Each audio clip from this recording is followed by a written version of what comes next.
Bonjour, aujourd'hui nous allons vous parler de Why Louis Ruyung de Noah Bohom-Bacher, et je redis bien Why Louis Ruyung, putain de convertisseur vocal. 8e film d'un réalisateur aussi connu pour avoir co-réalisé Fantastic Mr. Fox avec W.S. Anderson et co-scénarisé Madagascar 3, on voit l'écart effectué. L'histoire suit Josh, joué par Ben Stiller, documentariste ayant énormément de mal à finir son dernier film.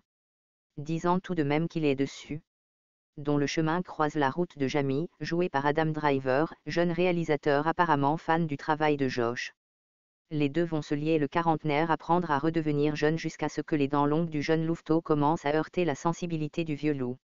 Le film parle énormément des apparences, de ce que l'on montre et de ce que l'on est.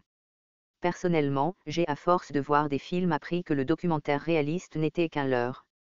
On ne peut montrer la réalité dans un documentaire car le simple fait de faire un cadrage, de monter et donc de choisir ce que l'on montre est objectivement subjectif. Ma phrase a-t-elle un sens ? Mis en parallèle avec le tiraillement que tous les quadras vivent, c'est-à-dire ce que l'on montre à la société, aka nos amis et nos connaissances, et ce que nous sommes sont différents. Ben Stiller et Naomi Watts, oui, c'est Naomi Watts qui joue sa femme, c'est comme ça et pas autrement, peu à peu se rapproche du jeune couple joué par Adam Sandler et Amanda Seyfried, oui, c'est Amanda Seyfried qui joue sa femme, c'est comme ça et c'est tout. Là où les jeunes disent non à la modernité, des vinyles, pas de Facebook, pas de Google, les quadras ne peuvent s'en passer. Mais là aussi nous sommes dans les apparences. Les jeunes étant juste des connards d'hipsters et puis c'est tout. Ce film est pessimiste car attention, je vais spoiler, arrêtez ici la vidéo si vous ne voulez en savoir plus. La fin de celui-ci nous apprend que finalement peu importe les méthodes si le film est bon et c'est comme ça que l'industrie du film marche.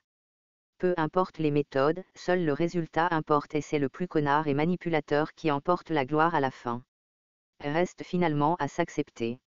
Accepter de vieillir et de n'être pas parfait, que si nous n'avons pas la gloire nous avons au moins la morale.